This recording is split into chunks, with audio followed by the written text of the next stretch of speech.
संघाच्या दसरा मेळाव्यासोबतच दरवर्षी नागपुरात दसऱ्याच्या दिवशी दीक्षाभूमीवर 69वा धम्मचक्र प्रवर्तन दिन मोठ्या उत्साहात साजरा केला जातो। या कार्यक्रमाची देखील जय्यत तयारी सुरू आहे। आज नागपूरमध्ये पाऊस येण्याची शक्यता असल्याने या सोहळ्याला येणाऱ्या लाखो अनुयायांची व्यवस्था दीक्षाभूमीच्या परिसरातील शाळा, कॉलेज आणि समाज भवनामध्ये केली जाणार आहे।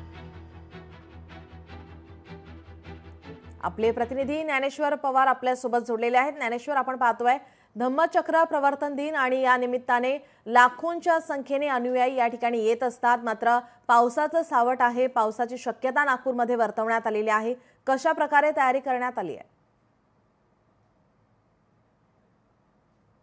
अगदी निलम, आपण पाहायला गेलं तर प्रतिवर्षी जे आहे ते धम्मचक्र प्रवर्तन दिनानिमित्त देशभरातून लाखो भीम अनुयायी या ठिकाणी दीक्षाभूमीला जे आहे ते अभिवादन करण्यासाठी या ठिकाणी दाखल होत असतात। अगदीच आपण सांगितल्याप्रमाणे हवामान विभागाने आज पावसाचा अंदाज वर्तवला, मात्र आज सकाळपासूनच सूर्योदयाचं दर्शन झालं आहे। त्यामुळे नक्कीच आज कदाचित जे आहे ते पावसाचं सावट कायम राहील असं सांगता येणार नाही। दुपारून वातावरणात बदल होऊ शकतो कदाचित, पण सद्यस्थितीत जर पाहायला गेलं तर मोठी जय्यत अशी भव्य तयारी जी आहे ते दीक्षाभूमी परिसरात करण्यात आलेली आहे। आणि अगदीच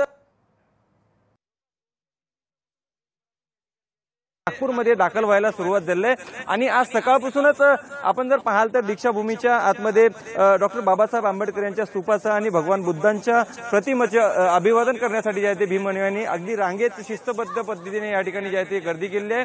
आणि मोठी तयारी प्रशासनाकडून यंदा जी आहे ते भीम अनुयायांची या ठिकाणी एकूणच करण्यात आली। आपण जर पाहायला गेलं तर गर्दी पाहता विशेषतः म्हणजे भीम अनुयायांच्या निवाऱ्याचा प्रश्न असतो, त्यामुळे यावेळेस दीक्षाभूमीच्या आसपास असणाऱ्या सरकारी आस्थापना असेल किंवा खासगी आस्थापना असेल त्या ठिकाणी जे आहे ते भीम अनुयायांच्या निवाऱ्याची जी आहे ते व्यवस्था एकूणच महानगरपालिकेकडून जे आहे ते करण्यात आली आहे। सोबतच स्वच्छतेच्या दृष्टिकोनातून जे आहे ते 24 तास या ठिकाणी महानगरपालिकेचे कर्मचारी जे आहे ते साफसफाईसाठी या ठिकाणी तैनात असतील।